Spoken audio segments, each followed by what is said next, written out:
So yun mga sir, for today's video may ginagawa tayong Toyota Vios, Toyota Rubin 2006 model.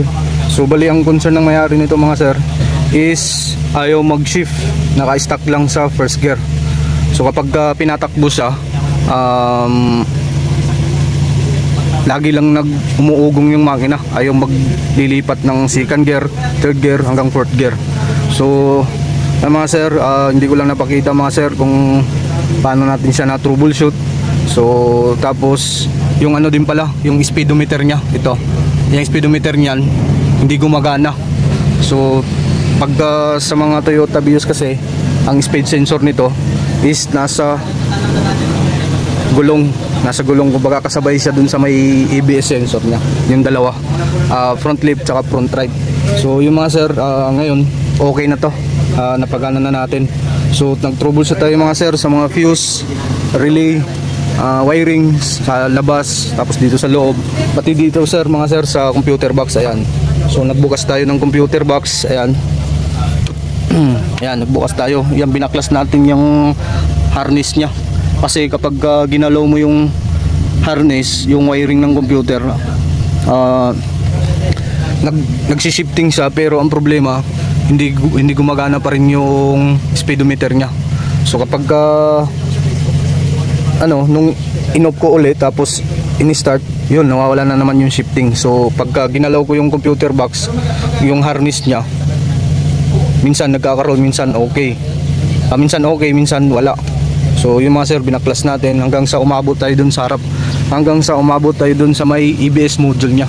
Yung EBS module kasi nagkakaroon siya ng mga corrosion. So nilinis natin yung socket, tapos nung nalinis natin yung socket, so yun, nag-okay na. So ngayon mga sir, try natin. Ayan, naka-park, reverse, neutral, drive. Ayan, naka-drive na yan. So ngayon try natin. So yan, gumagana na. So nung gumana siya, so nagkakaroon na siya ng shifting. Ayan, natin. Ayan o. Ayun. So okay na, gumana na siya. So ito mga sir, troubleshoot sa wirings galing sa ECU papunta dun sa labas sa mga ABS module, ABS sensor, tapos ABS module. Ayan, yan yung ABS module nya. Tapos sinanggal natin yung socket, nilinis natin, tapos inisprayan, tapos sinalpak. Nung pagkasalpak, nag-okay siya. Tapos ito rin yung ABS yung ABS sensor. Yan, binunot natin to. Nung pagkabunot, nag-corroded din, corrosion. So ayan paikot natin yung gulong, nag-jack lang tayo para hindi na tayo mag-road-test. So yun mga sir, hindi lang natin napakita mga sir kung paano natin siya nag-troubleshoot, kasi wire to wire tayo nagtawag dito, nagtitrace wire to wire hanggang dito sa ECU papunta dun sa ABS module papuntang ABS sensor, yun sa may gulong. So yun, ang may problema pala is yung yung socket ng ABS module, kaya hindi gumagana yung speedometer nya. Tapos ayaw mag-shift, kasi ang sa shifting nito sa mga Vios, kasabay na siya dun sa ABS sensor, itong sa harap. So yun mga sir, solved na to. So ipipix na lang to. Ayan, natipan ko na yan bago, pati doon na-fix na rin yung socket. So yung socket kasi wala na siyang lock. So ginawan lang natin ng paraan, nilagyan natin ng pinadikitan natin ng shoes glue para hindi na siya mabunot. So yung mga sir, solved na to. Toyota Vios G variant, Gen 1. So yun, solved. So ayan mga sir, nalinis na, naikabit na yung computer box pati dun sa harap, tapos pati rin sa ilalim na manibela, tapos pati rin dito. Ayan, na-fix na din.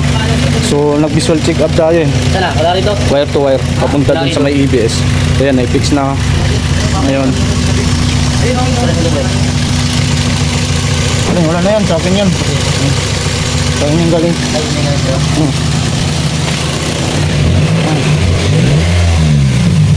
Yung liya dyan, kunin mo. Baba na. Okay. Ayan, road test na lang. Ayan, yan yung tropa natin. Alright. So kahapon, ako lang mag-isa kahapon. So napuntahan ko na to kahapon, tapos binalikan lang ngayon. Para kasi kahapon napunta ako, ano na, hapon na. So nagabihan nga ako kahapon. So ngayon binalikan. So nag-trace wire to wire. Alright. So yan, road test na lang. So yan, gumagana na yung ano, speedometer niya. Kasi kapag hindi gumagana yung speedometer, mawawala din yung shifting niya. Alright. So andito pala tayo ngayon sa Noveleta, Cavite. Alright.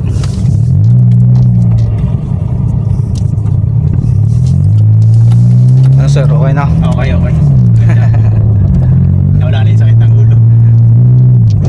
Kasi galing sa, saan to sir? Galing sa Quezon, no? Province. Quezon Province. Binyahin niya, naka stock first gear lang. Tapos pinagawa niya dun sa may Laguna. Tapos nag-okay naman. Tapos mga ilang araw lang, ilang buwan lang. Hindi, may isang buwan ba sir? May isang buwan. Bumalik na naman yung problema. So tinawagan, dito lang daw sa may harness, ginalaw-galaw nila. Yun, nag-okay. Pero hindi naman nila totally yung nag-troubleshoot sa wiring.